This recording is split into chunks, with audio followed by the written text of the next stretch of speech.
Veteran DAP Lim Kit Siang memperjelaskan kenyataannya berkaitan kerajaan pimpinan Perdana Menteri Datuk Seri Anwar Ibrahim tidak dapat bertahan 5 tahun. Menurut Kit Siang, beliau sedar bahawa parti lawan gembira dengan kenyataan yang dibuatnya semalam. Bekas ahli parlimen Iskandar Puteri itu bagaimanapun menafikan kenyataan tersebut, bermaksud pentadbiran Anwar tidak dapat bertahan selama 1 penggal.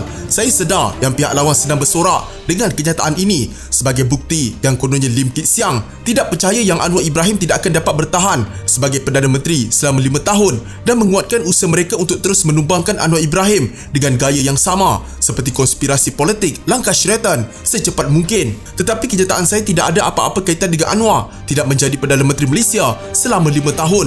Malah saya mahu Anwar untuk kekal sebagai Perdana Menteri selama 5 tahun untuk menyediakan negara dalam berhadapan dengan pilihan raya umum ke-16 pada tahun 2027 dengan menghentikan kemerosotan negara dalam 6 dekad yang lepas dan memulakan proses untuk menjadikan Malaysia sebuah negara hebat, katanya dalam kenyataan. Kit Siang berkata Anwar telah mengukuhkan peluangnya untuk bertahan selama 5 tahun selepas lebih sebulan menjadi Perdana Menteri. Bagaimanapun menurut beliau, Anwar dan anggota kabinet perlu sentiasa sedar mengenai pengajaran yang paling penting dari Kerajaan Pakatan Harapan selama 22 bulan sebelum ini. Katanya akan sentiasa ada kuasa politik yang akan cuba untuk menumbangkan kerajaan pimpinan Anwar sebelum lengkap penggal 5 tahun.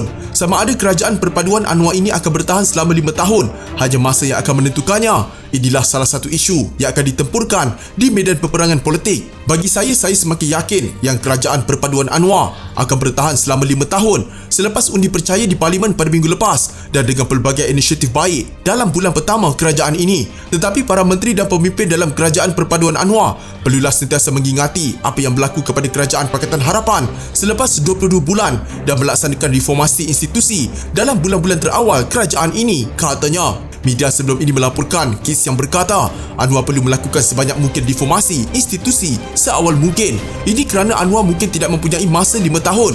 Anwar patut abaikan Mahathir dan sebaliknya hayati pengajaran paling penting dari Kerajaan Pakatan Harapan selama 22 bulan sebelum ini untuk melaksanakan sebanyak mungkin reformasi institusi kerana kerajaan yang ada ini tidak semestinya akan bertahan selama 5 tahun, katanya dalam kenyataan yang dikongsi di media sosial.